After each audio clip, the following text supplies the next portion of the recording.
man, if I could get it to look nice, I would love to play Imperial Fist. But then you picture the guy that you know that played Imperial Fist or whatever, and you see like the finish on his models, and you think, nah, I should probably just go with some Ultramarines or some Blood Angels or something. Go the easy route.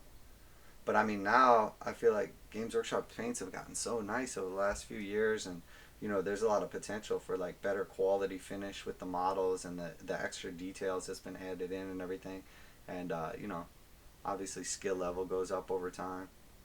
So I think we're gonna go ahead and do like it's gonna be like a studio Imperial Fist army for him. Well, it won't be technically it'll be his army. I mean, it wouldn't be studio, but when I say studio, it'll be here at the studio in the games in the battle reports.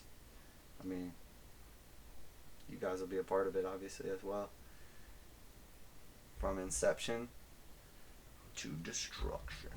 And then we were also talking about, obviously it goes along perfectly with like the whole Necromunda Underhive thing or whatever. And we were saying it would be, well, he was actually saying it was a good idea at the end of the mission or something like that, if like the corpse grinders win, that we send in like the Imperial Fist, send in like the Imperial Fist to like quell the uprising. So like the last mission he has to fight like a bunch of Space Marines. Obviously probably will not go well for the Necromundians, for the old corpse grinders. But I mean, I feel like the guys get so beast as like the missions progress, that by the end, some of them really are like a Space Marine. And that's what's so cool about it, is like, the most bad like hero, awesome built up dude that you've played like countless hours, and you've got all these skills and all these weapons and all these upgrades, and now he's only just now like a man of legend, but like equal to a Space Marine. Like, that's pretty awesome. And that's exactly why people are complaining about the Space Marines and how strong they are and all this stuff. And I'm like, somewhere along the way, like, Space Marines got lost. Like, this is what they were always supposed to be. And they should always be like this. Like, I would like it. I mean, I think it's cool that everything's balanced and fair and everything. But in all reality, like, the Space Marines are the bread and butter of GW and of Warhammer 40k. So, you want them to always be good. If they're going to come in every single box set, and like new players are going to naturally be drawn towards them, like, I would rather new players come into the game and have a strong army right out of the gate, because they're going to have a lot more fun. Like, I mean, they're not going to come in and just beat everyone, because they're new, obviously, but having that extra skill level, or having the extra like quality in the rules for those models when you don't have the skill level makes up a world of difference. So like, somebody starts playing or whatever, and if naturally like the army that they choose has like better rules or is good or strong or whatever, they're going to have a lot more longevity in the hobby, because they're going to go out and they're going to play games, and they're going to win some games, as where if they came right in and started playing like a hard army, or an army that does not have good rules, or it's overpriced, or whatever the situation is, they're not going to have nearly as much fun if they spend a bunch of money, spend a bunch of time, start building this army up, and they just get waxed every game. Like, I mean, people don't expect to come in and win every game when they first start, but at the same time, it's like, all right, after a while, you're just like, man, it'd be nice if I could win one. And you start feeling like everybody else's units are overpowered and yours are overcosted, or whatever the situation is. I just think overall for new players, like, if you're trying to get somebody interested and keep them interested in something, you want to make sure that they're maxing out their fun scale, like number one, more than anything. And I think with Space Marines being good, that essentially like maxes out the fun scale for the most amount of people. And then if you want to get into some obscure army that's powerful or whatever, and there's ways you can play it, and it can be strong, whatever, that's totally cool, and I'm all about that too. But I just think like the go-to, if the Space Marines are like the bar, and then everybody else is kind of like, above or below the bar, but they're kind of like the bar that sets the level for everything else, I think the entire hobby and the entire game is much better off for it. Much better off for it. And I think that's what Games Workshop is sort of getting back into, because over the years we got a little bit away from like the superhuman awesomeness of the Space Marines, and I think now with the Primaris and all these new rules and kind of like the revision of the Space Marines, I think we're essentially getting back into the era, which is good, obviously. And everybody's got a Marine army. I mean, you'd be hard pressed to find somebody who doesn't have Marines. And that's a funny thing too is, for a while, obviously, Marines just weren't that good, basically, for the majority of 8th edition. I mean, Gilderman was, like, making things happen in the beginning, but throughout, like, the series of 20 nerfs or whatever he got, you basically saw the Space Marines just falling off the map, and then Blood Angels were kind of coming back in soupless, but, now everybody's got a chance to use, like, that Space Marine army that they have, because pretty much everybody got started on Space Marines, and now I feel like, people complain a lot, especially Chaos players, about, like, Marines getting all this new stuff, and they didn't, but I feel like Chaos got a lot of stuff, too, and they're gonna, Space Marines kind of set the bar for Chaos. Like, you can't expect Chaos to get all the stuff Space Marines get, but in the same sense, like, you wouldn't expect Space Marines to get all the stuff Chaos gets, Well, unless you're playing, like, Dark Angels, in which case you are one and the same. No, I was just messing around in the comments. I said something like that to about the Dark Angels representing Chaos representing in the comments, and got a bunch of laughs out of it. Poor Dark Angels always catch hell. That was like my actual first painted army ever. The first army I fully painted. It was a nice looking army too. But that was like old sculpts. If I saw it now, I'd probably cringe. That was like the freaking, like some OG first gen Space Marines back then. Not in that army. Well, there probably was a couple first editions in there. Man, I remember those old games and what the models look like. You forget sometimes now, and then you see like one of them relic models and just think, boy, that was like the coolest stuff they had back then. Now you look at stuff and it's like, I don't know how everybody doesn't play this game. It's so cool.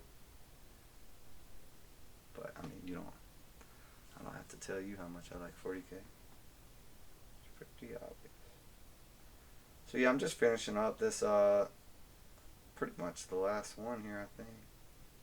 I have to go back through. I actually forgot to Leadbelcher part of the other one's tread. There's like some couple of little track pieces that I didn't do. So I have to go back. I don't know what they're called. They're not track pieces. It's like sort of like the hover things. The things that make it harder to charge, I think. The gravitic backwash coming from like the little hover guys. But I forgot to do, or I missed a couple of them in Leadbelcher.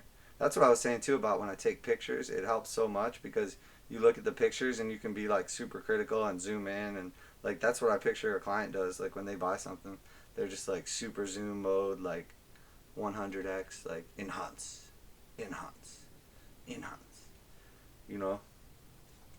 try to pick out every little detail, make sure everything looks good, and that's what I want before I mail it out. I've never had it happen before, but I would like hate to mail something to someone and then they get it and they're not happy with it. So I always take like a million pictures before I send anything out and make sure the client like approves everything. Typically though, I mean, I work really fast, but I give realistic deadlines and stuff. But typically, man, I find people are so excited to get their models, like they're at that point in time, their last thing they're going to do is be critical because one, they've been waiting and they're super hyped. Two, when you go to deliver like the actual product, I show people along the way like the progress so that they know it exists and I'm working on it and whatever. But I try to keep it like a little bit secret because it is kind of like a reveal. It is kind of like that Christmas Day like feeling when you get to see your model and it's painted and ready to go for the first time, and it's like like for me, I picture like the client like imagine it in their head, picturing what they want it to look like and how they think it's going to turn out. And then my job basically is to not only meet those expectations, but figure out exactly what is most important to them, what's going to make them the most happy, and then to make sure that no matter what they're expecting, what they get is better than that. I literally make sure that every single commission that leaves Warhammer Man Studios will exceed the client's expectations. If they don't exceed your expectations, we messed up along the way. I either did not do a good job, figuring out what it is that your, priority is or what you're looking for or whatever, or, well, that's usually the problem, honestly, if there was going to be a problem. because the execution isn't necessarily going to be an issue. It's more about the vision. Like if I don't get the right idea of what you're looking for, and I have had a couple times where I finish something up and I think it looks awesome, and then I realize like the client and I were on a different level. Like I recently had like a tile commission, and it came in like a couple sets, and there was like some weapons I was doing and this, that, and the other, and it was a matching job for an army he already had. Well, somewhere along the way it got like lost in translation that when I was doing all these tile weapons, that there was actually like two different shades that needed to be done, and it was like one shade for the commanders and then just a little bit like darker for the regular crisis suits. And it wasn't a big deal. He saw the pictures and kind of just like went back through the detail and was like, hey, this, that, and the other, and I got the information from him, and I was like, okay, that's cool, we can make it happen.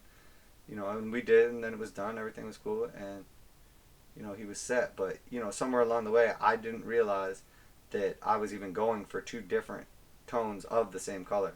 I just thought I was going for the color of the tone of the sample model he sent me. So very confusing. But in the end, the fact of the matter is that by taking really good pictures and this, that, and the other, like, it's way better if he just approves everything, make sure everything looks perfect, make sure he's going to be completely happy with everything, before he opens up that box. Because that's like, I don't want the box to be like the big reveal. I want the pictures you see before I mail them away to be the big reveal. That way I can make sure everything's good. And I do have sometimes where I have to go back in and touch something up or change something or whatever. And sometimes, I'll be like, oh man, I can't believe, really? Like, I don't feel like you told me that. But it's not that big of a deal. Like, I really don't mind it. That my main goal is just make you happy, happier than you expected, and keep you coming back, Just want to make sure to exceed those expectations, and I do get a lot of referrals. The amount of repeat business is absolutely flattering. It's amazing. And I know Warhammer's not cheap either. So what I picture a lot of times happens is I think people, get their stuff and they're like, oh, this is amazing.